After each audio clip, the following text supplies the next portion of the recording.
It's a well-known, little-known fact that reading does make you smarter, and consuming mass amounts of information that you can retain or enjoy will affect your IQ and your future prospects.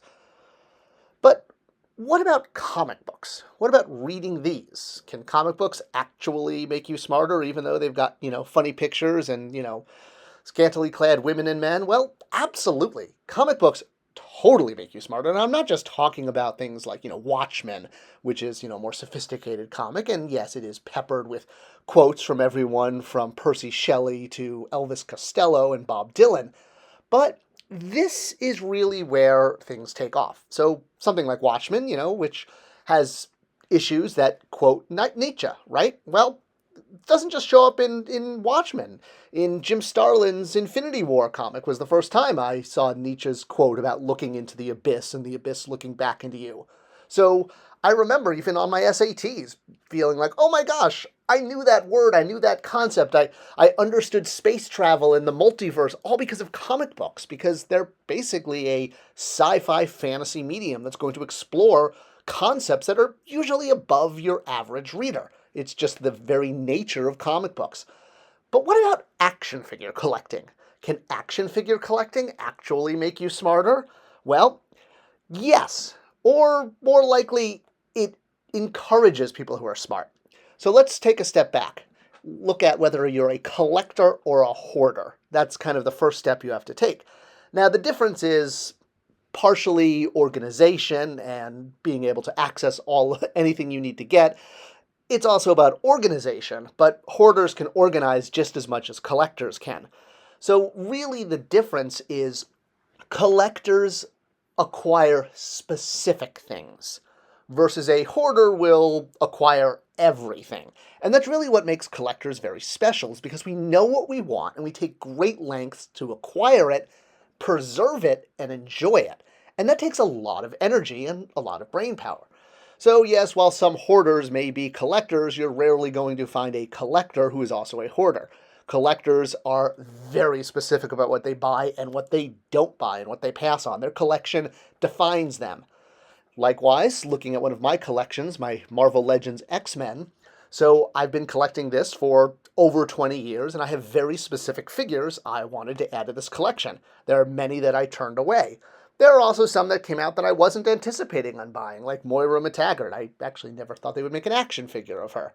But they did, and I was like, oh, that's awesome. She wasn't on my original list of 1992 X-Men, but I'm going to add her to my collection. Likewise, sometimes figures come along that I wasn't even expecting to get part of any collection, but I saw them, like this Ian Malcolm figure, or David Duchovny Saturday Night Live Jeopardy figure, as I like to think of it. So how is it that toy collecting requires you to be so smart? Well, you kind of need an encyclopedic knowledge of what you are buying. And I'm not just talking about one property, like, knowing that the lead characters in Star Wars are Obi-Wan Kenobi and the Mandalorian, or at least that's what you would think from watching Disney+. No, I mean, when you are a toy collector, you are usually getting really deep into intellectual property. And it's likely you can name every single Cantina alien on that shelf. Or the fact that you could tell the difference between all of these Yodas. Which one is from which series, which one is vintage, which one is Black Series, which one is retro.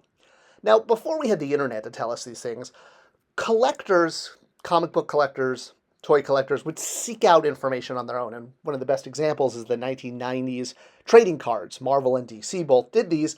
This was honestly my first exposure to the Marvel Universe at a larger degree than just the Spider-Man and Darkhawk comics I was reading. Other things like content, animated, movies, watching these and consuming mass amounts of episodes, like 100 plus. I mean, we all did this with Game of Thrones before it self-imploded in the final season. So it requires a huge time commitment to learn about these things and to sit through so many episodes of content.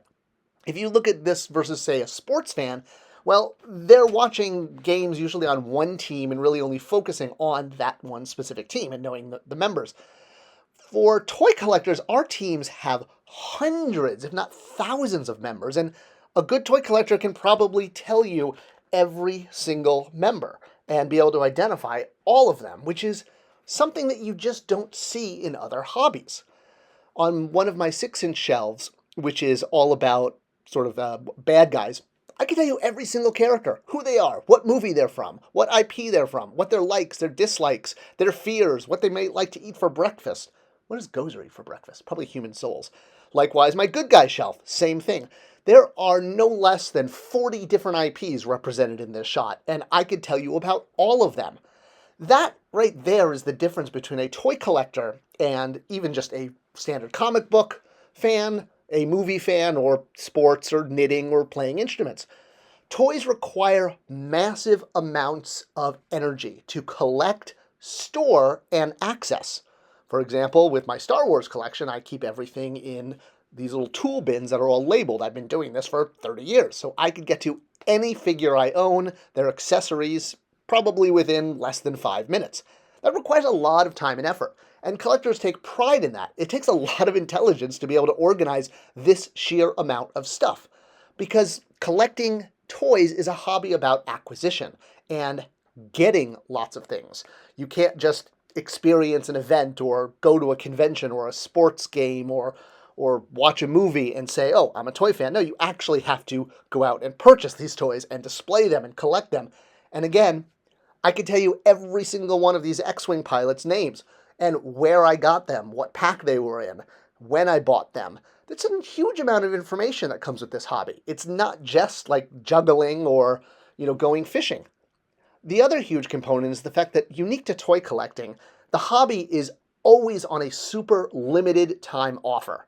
And what I mean by this is when new waves hit, they go on sale for what's called the SRP, the suggested retail price, but they're only out for a handful of months before they go away or are only available in the aftermarket.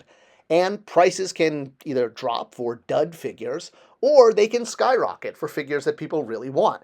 So knowing which figures to buy and when to buy them is a huge part of the hobby and takes a lot of brain power.